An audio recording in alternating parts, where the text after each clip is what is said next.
U današnjoj epizodi govorit ćemo o Božjem namestniku, miljeniku bogova, ratniku, diplomati, zakonodavcu i, kako je sam za sebe govorio, vladaru odanog pravednosti. Govorit ćemo o jednoj od najznačajnijih ličnosti Starog Istoka, vladaru Hamurabiju. S obzirom na to da nam je ovo prva epizoda o starom veku, a samim tim i o Starom Istoku, bilo bi dobro da kažemo neke osnovne stvari o kontekstu u kome je vladao Hamurabi i gde se nalazio grad Vavilon kojem je on vladao. Prvo da kažemo da termin Stari Istok je evropocentričan i u geografskom smislu bi bilo ispravnije reći da je to Zapadna Azija plus severoistočna Afrika. Naravno, mnogo veći deo je pripadao Aziji, negde oko 80%, ostalo je pripadalo Africi. To je bio veliki prostor, mnogo veći od prostora današnje Evrope, bio je vrlo i u geografskom i u kulturnom smislu raznolik, tu je bilo preko 15 jezika, 7 pisama stvoreno, tako da je taj prostor imao neke zajedničke karakteristike, ali i dosta toga različitog. Što se tiče hronološkog okvira, Stari Istok, možemo da počnemo od 10.000 godina pre nove ere, kada su se pojavile prve sedelačke zajednice, a sledeći važan trenutak bilo je negde oko 3000. godine pre nove ere, kada su se stvorili prvi neki urbani centri i naravno kada se pojavilo pismo koje je označilo pojavu, odnosno da od tada traje istorijsko doba. Prostor Mesopotamije na kojem su nastale te prve tvoravine, urbani centri, prevodimo kao plodno međurečje između reka Tigar i Eufrat. To je jedna prostrana teritorija koju je naseljavalo puno različitih naroda. Najznačajniji od njih bili su Sumerci, Akađani, Asirci i naravno Vavilonci. Sumerci su poznati po tome što su smislili prvo pismo, takozvano klinasto pismo u 4. milenijumu pre nove ere. Takođe izmislili su točak, sistem navodnjavanja. To spominjem zato što će se i u zakoniku koji je doneo Hamurabi to dosta spominjati. Znači, Sumerci su uspeli da prokopaju stotine i stotine kilometara kanala kako bi uspeli da dopremaju vodu iz Tigra i Eufrata do teritorija, do prostora koje su bile neplodne i sušne. To je bio naravno veliki posao u koji je bilo uključeno puno ljudi i svakako veliki podvig. Sumerci su kao narod nestali sa istorijske pozornice posle najezde Akađana. Njihov najznačajniji grad se i naziva po njima Akad. Njihov najznačajniji vladar bio je Sargon I, čuveni vladar Starog Istoka. Ono što su Akađani ostavili kao najvažniju tekovinu svoje vladavine i negde oko 140 godina carstva, možemo to nazvati prvim velikim carstvom Mesopotamije, jeste nametanje akadskog jezika kao zvaničnog jezika administracije i trgovine. I on će kroz svoje dva dijalekta, vavilonski i asirski, održati primat na Starom Istoku tokom čitavog 2. milenijuma. To je period svakako kada vlada Hamurabi. Takođe su dodali neke novine u sistemu datovanja i tako dalje. O tome ćemo nešto više pričati kada budemo govorili o samom Hamurabiju. Dalje, država Akada je postepeno slabila, znači trajala je nekih 150 godina, postojala sve manjeg i manjeg obima, tako da je do kraja Šar-Kali-Šarijeve vladavine, to je poslednji vladar Akada, i posle njegovog ubistva zavladala je anarhija i njihovo to carstvo, uslovno rečeno carstvo, se raspalo. Ovo spominjem, to je poslednjeg akadskog vladara Šar-Kali-Šarija, zato što je za vreme njegove vladavine prvi put Vavilon posvedočen u izvorima. To je negde 23. i 22. vek pre nove ere, kao Babila ili Babilon, što u prevodu znači kapija bogova, kako si ti spomenuo u samom uvodu. To je i grad u kome se govorilo akadskim jezikom i on nije bio drevan grad u tom mesopotamskom smislu kao što su to bili Ur, Uruk, Lagaš, ti gradovi koji su nastali na jugu Mesopotamije. Vavilon je bio nešto severnije, nedaleko od današnjeg Bagdada.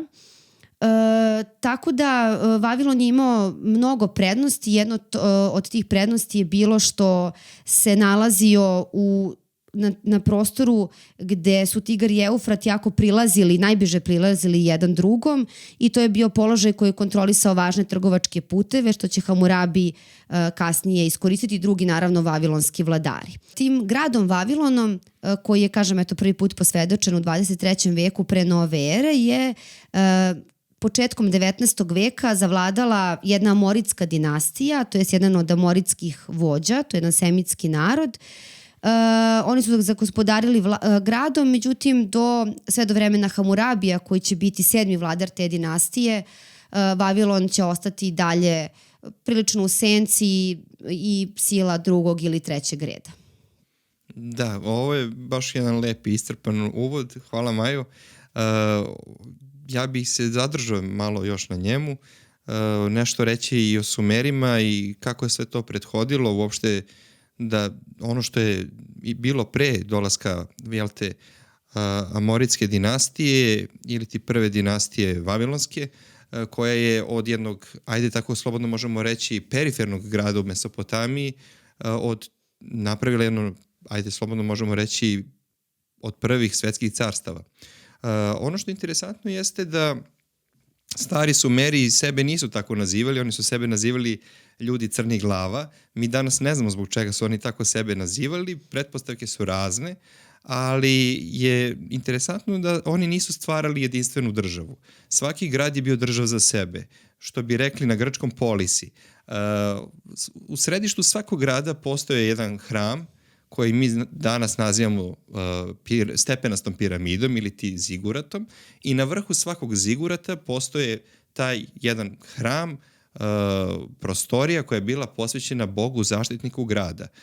Svaki grad ima svog Boga zaštitnika, a Bog zaštitnik grada Vavilona bio je čuveni Bog Marduk. Marduk je nama poznat danas kao prijatelj čoveka, Bog koji je uništio strašnu zver Tiamat i od njenog tela sačinio i nebo i zemlju i tako dalje. Marduka možemo uporediti sa Zevsom kod starih Grka, ali interesantno je da je Marduk bog ratnika. I sam Vavilon će postati, za vreme vladavine Hamurabija, glavni vojni činilac u središnjoj i južnoj Mesopotamiji i na kraju proširiti svoju vlast nad čitavom Mesopotamijom. Ono što je važno jeste istaći da su Amoriti kao narod semitskog porekla, da njihova, ajde ako možemo tako da kažem, uslovno rečeno pradomovina, je na području zapadne Sirije. Oni se spuštaju ka Mesopotamiji i osvajaju polako, to je jedan dug proces bio, polako osvajaju te plodne ravnice između Tigra i Eufrata kao jedan stočarski narod. Toliko su bile velike te amoritske najezde da su čak pojedini vladari gradova Mesopotamije dizali velike odbrambene bedeme, ne bili sprečili osvajanje svojih gradova. Znamo da se u graditeljstvu stare Mesopotamije pre svega koristila cigla ili ti opeka, za razliku od starog egipatskog carstva gde imamo pre svega kamen kao gradivni materijal, naravno za gradove, za palate i hramove, ali isto su Egipćani za kuće običnih ljudi upotrebljavali opeku, tako da to nije ništa čudno. Ta opeka se uglavnom sušila na suncu, ređe se pekla da bi bila čvršća, ali ono što je posebno nama interesantno i to imamo danas sačuvano u Berlinu, u jednom lepom muzeju, kapiju boginje Ištar, gde vidimo da su čak radili za te značajne kapije u gradu takozvanu glazuru preko opeke, da bi te kapije koje nisu služile samo da se uđe i izađe iz grada, već su služile i za razne svetkovine, za razne procesije, budu dodatno ukrašene mitološkim i stvarnim bićima toga doba. Tako da interesantno je samo vreme kada sve to nastaje, to je početak civilizacije. Slobodno možemo reći da je jedna od najstarijih civilizacija nastala upravo u dolinama reke Tigra i Eufrata. Smatra se da je i sam Edenski vrt nekada, ako je i postojao na zemlji, postojao u tom području i sama mitologija tog područja nam to i potvrđuje. Ono što je važno jeste istaći da sami Amoriti dolaze tu kao osvajači, kao stranci, ali ubrzo preuzimaju vlast i postaju dominantna sila. Stari Sumeri nisu nestali, oni su se jednostavno pretopili, izgubivši svoje države, oni su postali deo prvo Akadskog carstva, a kasnije svih drugih carstava. Ono što je interesantno da govorimo o Hamurabiju, trebamo da istaknemo da je tek sa njegovim ocem, sin Mubalitom, Vavilon postao regionalna sila. Ali još uvek to nije bilo dovoljno da oni zagospodare čitavim tim središnjim i južnim delom Mesopotamije. Ono što je važno jeste da je sam Hamurabi na početku svoje vladavine bio prvo saveznik Rim-Sina, kralja Larse.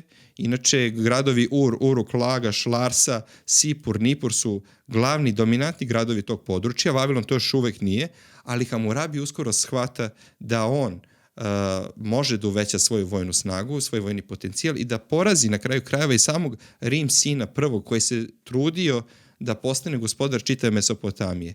Hamurabi je bio čovek koji se pozivao na zakon, koji se pozivao na vernost vladaru, a upravo je on bio čovek koji nije bio veran svojim saveznicima ili vladarima jačim od sebe kojima je prvo polagao zakletvu, a kasnije bi ih izdao kada bi se stvorio pogodan trenutak za to. Inače, to je čovek koji je vladao preko 40 godina, smatra se 42 godine i ona čuvena stela na kojoj je prikazan njegov zakonik i na kojoj su prikazani on i bog sunca Šamaš koji mu predaje zakonik.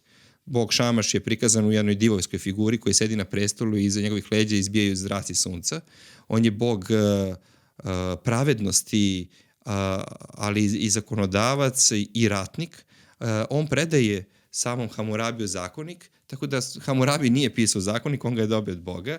Tu vidimo začetke svih onih kasnijih monoteističkih religija, da su u stvari svi proroci dobili od Boga zakonike, kako treba ljudi da žive i kako da se upravljaju. To je isto slučaj i kod Hamurabija. Bog Šamaš mu predaje taj zakonik i on tu u stvari ponosito na toj steli Hamurabi prikazuje kako on uspostavlja red, poredak i mir na području svoga carstva. Situacija na terenu nije bila baš takva.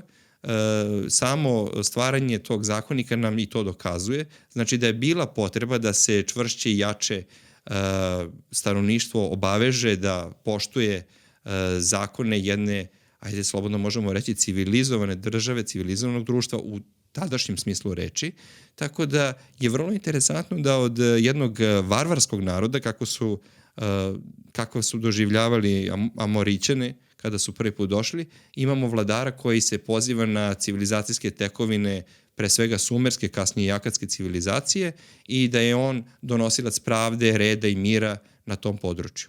Da, osim Rim-Sina koji je bio zaista moćan vladar na prostoru Mesopotamije, tu je takođe i vladar Asirije Šamši-Adad,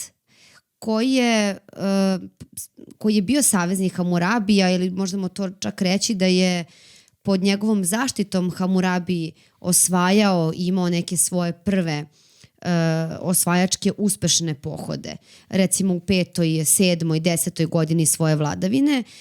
Posebno su se prilike promijenile upravo kada je Šamši-Adad umro, znači taj vladar Asirije, a njegov sin koji se zvao Jasma-Hadad bio je vladar Marija, jednog izuzetno važnog grada koji nam je danas pre svega važan zato što su u njemu pronađene brojne tablice, ta čuvena pisma iz Marija koje nam otkrivaju kako je izgledala diplomatija tog doba, kako su funkcionisale te tajne službe Hamurabijeve i naravno drugih vladara koji su se, upravo ovo što si ti sad rekao, zaklinjali jedni drugima na vernost, pozivali jedne druge da budu saveznici, da zajedno ratuju, a onda su to isto pisali i neprijateljima ovih prvih, tako da su pokušavali na sve strane da kuju neke zavere i da prave neke strategije, kako Hamurabi, tako i ostali.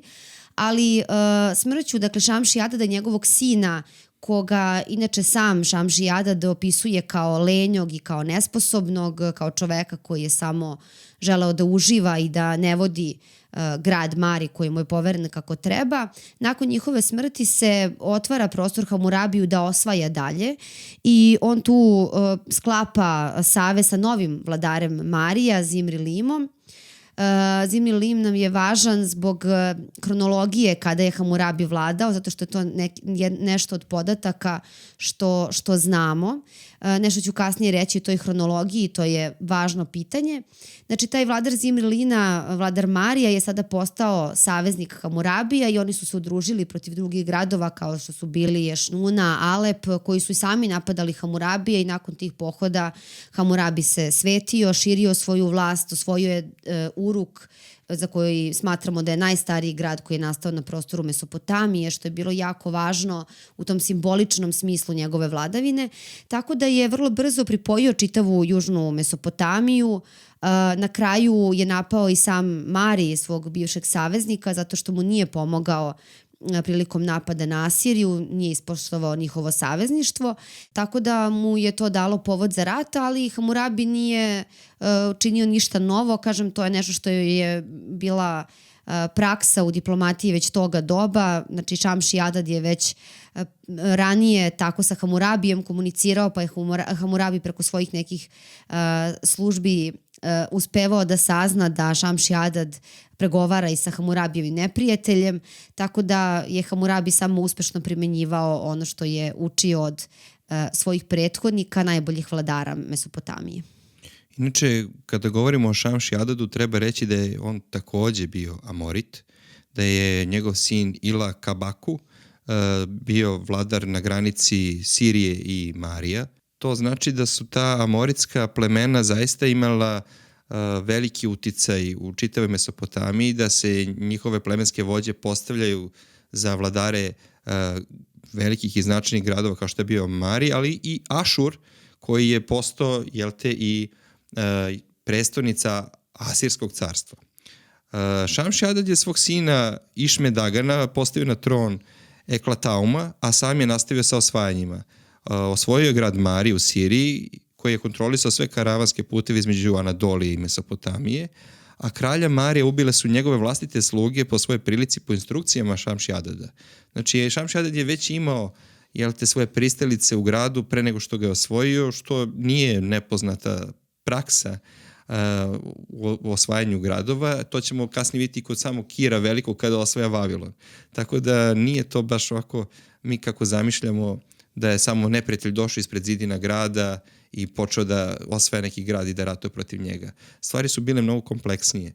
Tu se uvek pre svega odvijala neka trgovina, postojala neka razmena, onda su se ljudi mešali među sobom i tek nakon nekih nesporazuma koji nisu mogli biti rešeni na jedan, ajde tako da kažemo, civilizovan način ili ti dogovorom, dolazilo je do ratova. Nikad se ratovi nisu započinjali, a da se pre toga nije tražio povod za taj rat.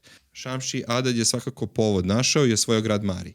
Ono što je interesantno jeste da je Šamši Adadovo carstvo zaista bilo veliko, kontrolisao je celu gornju Mesopotamiju i na natpisima se hvalio da je triumfalno podigao stele na obalama Mediterana, ali se pretpostavlja da se radilo o nekim kratkotrajnim ekspedicijama na zapad. Osim toga, on je sebe nazivao kraljem sviju. To je nešto slično kao što je Sargon Veliki koristio titulu gospodar 4 strane sveta. Tako da oni na taj način žele da kažu da su oni bogovi na zemlji. To možemo lepo vidjeti i u svim prikazima sumerskih, akadskih, asirskih i vavilonskih vladara, gde mi njih vidimo u nekim divovskim formama u odnosu na svoje podanike, ali i u odnosu na neprijatelje koje pobeđuju. Naram Sina, kad gledamo onu čuvenu stelu Sargonovog unuka, Naram Sina, mi njega doživljamo kao neko božanstvo. Zapravo, cilj jeste bio da se on prikaže kao božanstvo. Tako da, kada govorimo o starom Sumeru... Njih su jednostavno odgajili, podigli bogovi. Tako je. I kad govorimo o starom Sumeru, Akadu, Vavilonu, Asiriji, trebamo imati na umu da vladar se zaista postavlja kao jedno polubožanstvo ili ti bog na zemlji ili ti namesnik boga na zemlji, ali ne u onom smislu koji mi to kasnije imamo u srednjevekovnoj Evropi. Ne, ovdje se bukvalno vladar doživljava kao ne čovek, kao nadbiće. To imamo lepo sačuvano i u onom čuvenom epu o Gilgamešu, gde Gilgameš nije sasvim čovek, gde on u sebi ima božanskog, ali ipak, pošto je na zemlji, on je smrtan. I zato on traži onu čuvenu travku besmrtnosti zajedno sa svojim prijateljem Enkidom, koji će na kraju i preminuti, a sam Gilgameš tu travku koju na kraju uspe da dobije od Utnapištima će izgubiti i nju će odneti zmija. Tu vidimo i paralele kada se bavimo sumerskom mitologijom koja nam je došla preko Akađana i preko Vavilonaca. Vidimo paralele sa ovom hebrejskom, da ne kažem judeo-hrišćanskom mitologijom. Vidimo taj čuveni mit o velikom potopu, vidimo mit o stvaranju sveta da je vrlo sličan, vidimo mit o stvaranju prvog čoveka i pada u greh. Tako da zaista početke civilizacije trebamo da tražimo na tom području, barem što se tiče tog dela sveta. Kada smo kod podataka, treba spomenuti to da najmanje istorijskih izvora do nas je stiglo iz Vavilona. Vavilon je imao tu nesreću da je visina podzemnih voda vrlo velika i da je gotovo sve uništeno. Sve ono što znamo iz Vavilona da zapravo nije sačuvano u Vavilonu nego u drugim gradovima. I tu bih se nadovezala i na hronologiju koju sam malo pre spomenula, vrlo interesantno.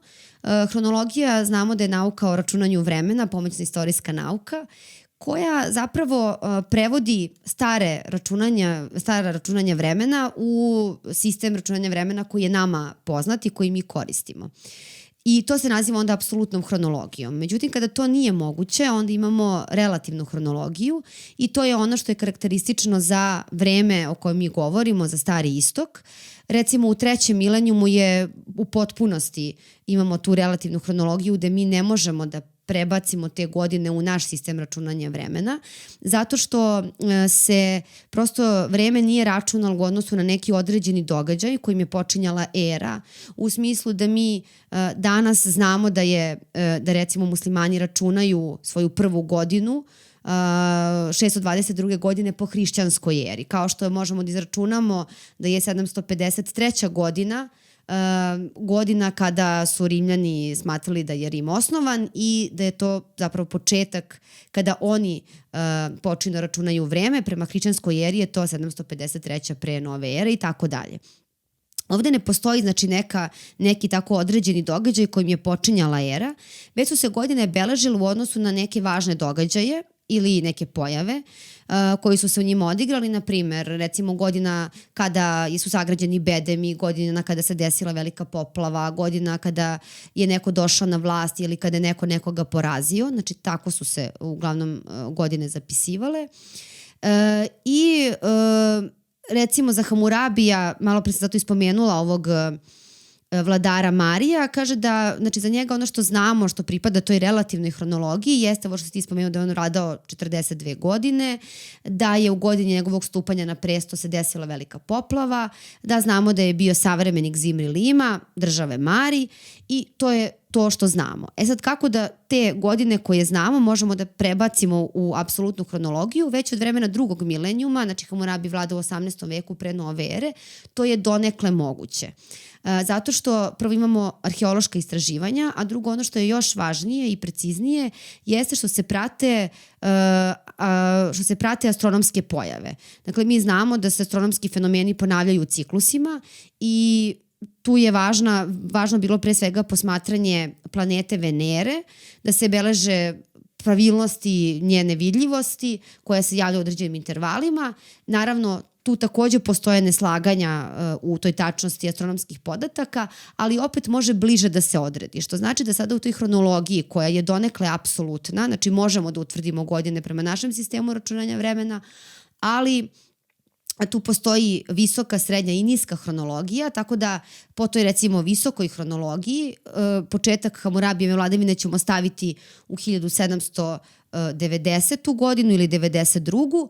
a po niskoj hronologiji će početak njegove vladavine biti 1750. godine i od te godine ćemo računati tih 42 godine. Znači, mi možemo početak njegove vladavine da uzmemo u tom rasponu između 1792. i 1750. Isto tako se naravno pomera onda i kraj njegove vladavine. Inače, što se Zimri Lima tiče, kad si ga već spomenula, on je bio posljednji vladar države Mari. Na vlast je došao tako što je zbacio Jasmah Adada, sina Šamši Adada, znači onog lenjog sina koji je odrastao u izobilju, pa nije imao razloga da se mnogo trudi.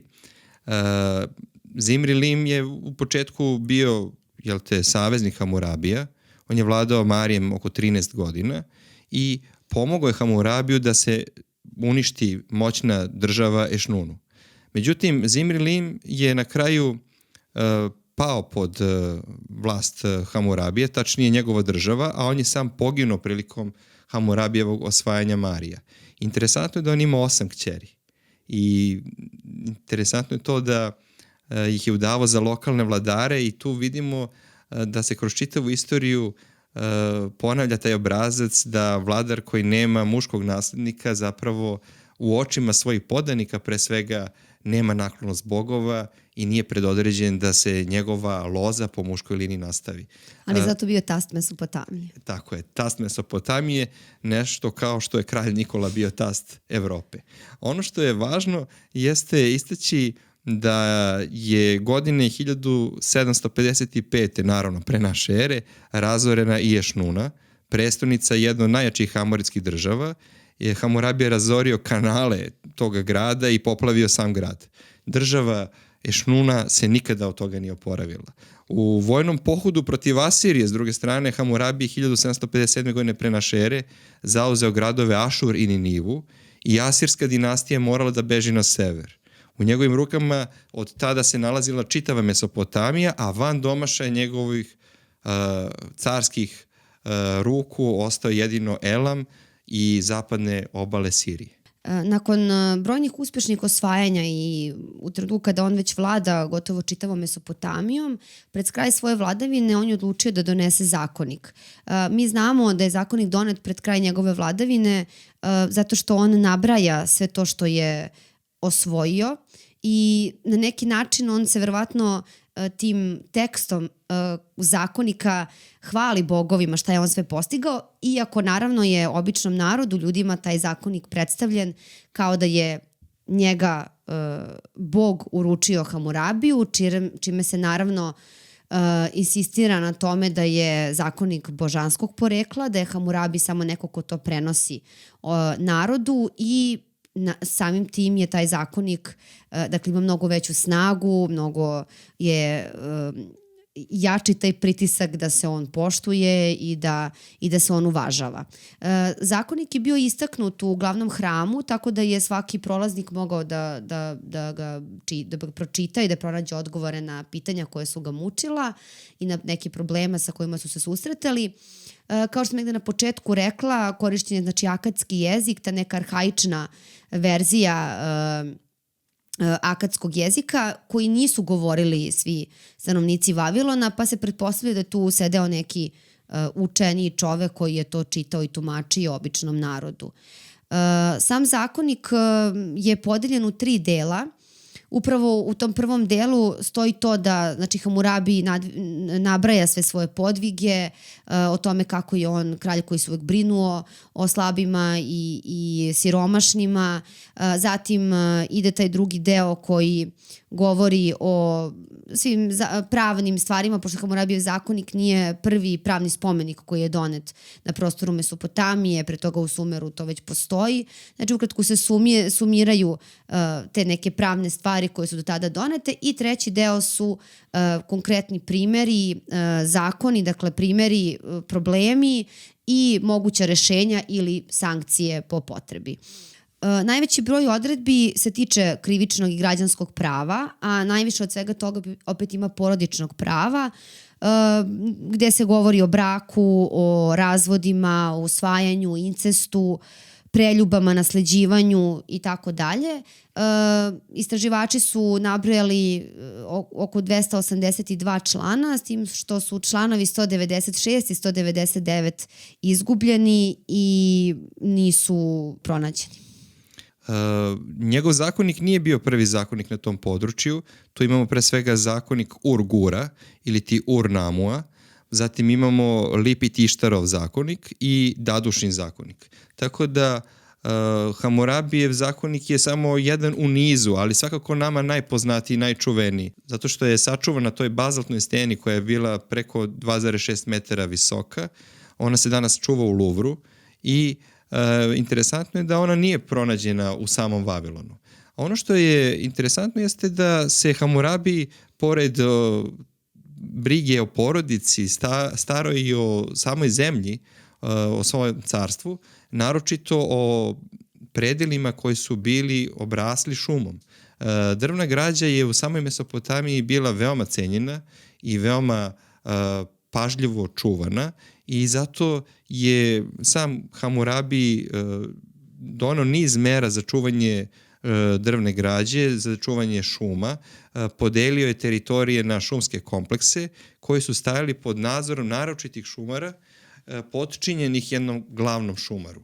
Tako da tu vidimo brigu ne samo o ljudima, već i o samoj teritoriji carstva, što je zaista jedna, ajde, možemo slobodno reći, veoma napredna stvar za to doba.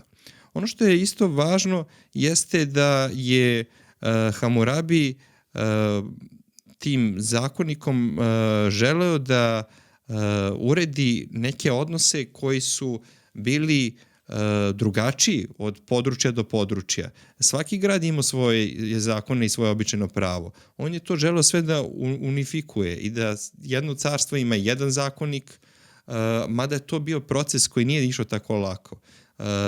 On je to predstavio kao ideju, ali to u praksi nije bilo tako.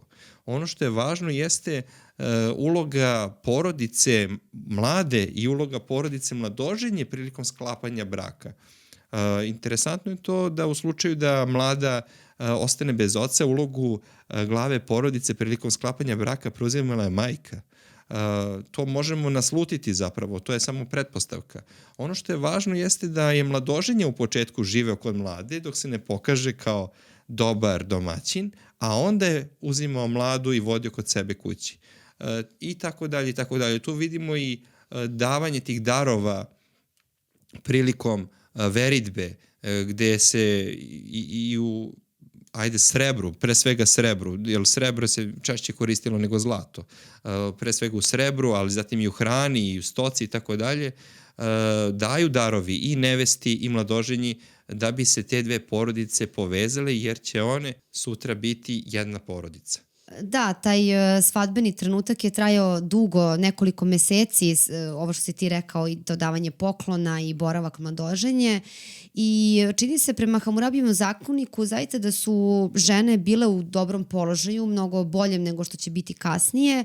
Prvo, imale su pravo na bračni ugovor, drugo, muškarci su uglavnom imali samo jednu ženu, njena jeste glavna uloga bila da rađa decu, da rađa pre svega sinove, ali i da, iako ona to ne učini, naravno on se mogao razvesti od nje, naravno uz to da vrati sve one darove i sav onaj novac koji je dobio od njene porodice prilikom ženidbe, ali se tako isto i žena mogla razvesti ako je muž osramoti, a dokaže se da ona za to nije dala povoda. Sad kako se to dokazivalo, to je isto jedna interesantna stvar iz Hamurabijevog zakonika, gde se poziva Bog kao svedok u slučaju da nema ljudskih svedoka. Tako da isto nije morao svoje imanje, recimo muž da ostavi sinovima, mogo je to da ostavi svoje ženi. Udovica nije mogla u punoj meri da slobodno raspolaže svojom imovinom, a žena kao takva, ako bi se odrekla svoga muža, on imao pravo da je žigoše kao roba i da je sutra proda na pijaci robova. Ono što je interesantno jeste položaj drugih žena u okviru jedne porodice, jer je mnogoženstvo bilo prisutno. Domaćin je imao jednu ženu zvaničnu, ali je mogao da ima više konkubina ili ti robinja sa kojom je mogao da ima decu. Ta deca, ukoliko bi ih otac priznao, postajala su potpuno ravnopravna prilikom deobe imovine. Međutim, ukoliko ih nije priznao, ona su dobila nužni deo i nisu potpadala sutra pod vlast svoga brata ili ti bolje rečeno polubrata koji je bio naslednik očevog imanja. Ona su od trenutka smrti oca postajala slobodna i nisu mogla postati robovima, iako je njihova majka pre toga bila možda u robskom statusu ili kupljena kao robinja ili tako dalje, dobijena na poklon. Ono što je zakonodavac u svim ovim merama predvideo je to da maksimalno sačuva svojinu u rukama jedne porodice. Znači, suština je bila sačuvati porodicu, bez obzira na sve njene nedostatke, jer je zakonodavac ili ti Hamurabi vrlo dobro razume da je porodica nukleus jednog društva. Sačuvati porodicu znači imati stabilno društvo znači imati prosperitetnu državu. Hamurabi je to pre toliko vremena razumeo, a neki to i dan danas ne razumeju. A što se samog ropstva tiče, izvor ropstva ili ti roblja u to vreme bio je na dva načina. Pre svega ropstvo za dug. Kada bi neko se zadužio pa nije mogao da vrati dug, on je padao u takozvano dužničko ropstvo. Međutim, vladari stare Mesopotamije zaista su se nakon određenog vremena trudili da sve one koji su pali u dužničko ropstvo opet oslobode, jer je to štetilo samo ekonomiji države, a sa druge strane postojali su takozvani ratni zarobljenici, robovi dobijeni u ratu, i oni su takođe služili u porodicama prilikom raznih poljskih radova i radova uopšte. Ali oni su često bili ti ratni zarobljenici, su bili i učeni ljudi koji su mogli u kućama služiti kao neki učitelji, vaspitači ili slično. I oni nisu mogli biti oslobođeni, za razliku od ovih prvih koji su padali u dužničko ropstvo. Njihovo ropstvo je Hamurabi ograničio na 3 godine, dok se ovi ratni nisu mogli osloboditi. Da, ipak nije bilo izjednačeno to što je neki čovek morao da zajmi novac da bi prehranio porodicu i to što je neko ratovao protiv Hamurabije. Ipak on je pravio razliku između te dve vrste ropskog statusa. Da, i postojali su robovi koji su služili u hramu, robovi koji su pripadali dvoru, koji su pripadali pojedincu. Zato je Hamurabijev zakonik i važan jer nam prikazuje kako je izgledalo društvo tog doba, iako postoje i dalje termini koji nisu do kraja razrešeni šta oni tačno predstavljaju. I tekst zakonika deli stanovnike društva na 3 dela. Jedno od njih su svakako robovi koje smo spomenuli. Nakon toga imamo nešto što bismo mi možda preveli kao slobodni ljudi. Međutim, u pravom prevodu to su ljudi koji padaju ničice. Pretpostavljamo da su to ljudi koji su služili u samom dvoru i samog vladara ili su imali neke te verske državne funkcije, ali su u suštini bili naravno pre svega lično slobodni, jedino možda ekonomski su zavisli od te plate, pošto su ti državni službenici zaista dobijali plate za svoj rad i za svoju službu, i postojali su oni koji su se nazivali avilum, za koje pretpostavljamo da su bili elita, ali kažem, postoje neka još uvek nerazjašnjene neke stvari, zato što se taj pojam avilum pojavljuje i da označi uopšte stanovništvo i odnosi na neki širi pojam. Tako da, ali u suštini ono što je važno jeste da Hamurabijev zakonik prepoznaje te klase kroz svoje zakonike, u smislu da je samo najviša klasa imala pravo na to čuveno oko za oko, zub za zub. I recimo to je izgledalo ovako. 196. član kaže ako neko drugome uništi oko, da se uništi njegovo oko. Sledeći, ako slomi kost, da se njegova kost slomi. Sad kaže dalje, ako uništi oko jednog muškina, to je taj drugi na toj lestvici, drugi taj sloj koji kaže možda prevodimo kao neki slobodni ljudi, on ili ako njemu slomi kost, da plati minus srebra. Znači tu je manja ta kazna, više se ne vraća oko za oko, zub za zub, nego on sad plaća neku sumu zlata, srebra, šta već. Ako, na primjer, uništi oko robu, onda plaća još manje. Tako da, recimo, a suprotno naravno, ako rob pripadniku svoje klase robu nešto naža učini, može da mu se vrati istom merom, ali ako to nešto isto učini pripadniku više klase, kazne su bile mnogo gore. Ako on recimo udari jedan šamar pripadniku više klase, njemu će se udariti 6 koji će biti mnogo teži i mnogo gori. Dakle, po tom principu je funkcionisalo, kao što će kasnije biti Dušanov zakonik. Ili Salijski zakonik. Ili Salijski, tako je. Gde je onaj plemeniti Franak mogao da onog siromašnog ubije i da njegove porodici za to isplati neku naknadu štetu u govedima. Tako da to je moglo tako da se i reguliše. Ono što je interesantno jeste i to da je bračno i porodično pravo zauzimalo četvrtinu Hamurabijevog zakonika. Kad smo kod porodičnog prava, tu je stvarno bilo veliko pitanje incesta koje je bilo zabranjeno običnom narodu. Znači, ta praksa rodoskrnavljanja poticala je još od sumerske kulture, znači nije nešto što je bilo sad karakteristično za Vavilon ili neki određeni grad. I naravno sad bi svaki normalan čovjek očekivao da bi sveštenstvo tako nešto osuđivalo i sam zakonik u celini da bi to osuđivalo. Međutim, to nije moglo da se osudi u smislu da su to radili naravno i bogovi i da su zapravo istvorili svijet tako što su bili sa svojim sestrama, majkama, recimo vrhovno božanstvo stare Mesopotamije, ili je spavao sa svojom majkom da bi stvorio život. Znamo da je recimo egipatski faraon Ramzes drugi spavao sa 4 svoje i imao potomke sa 4 svoje ćerke i tako dalje.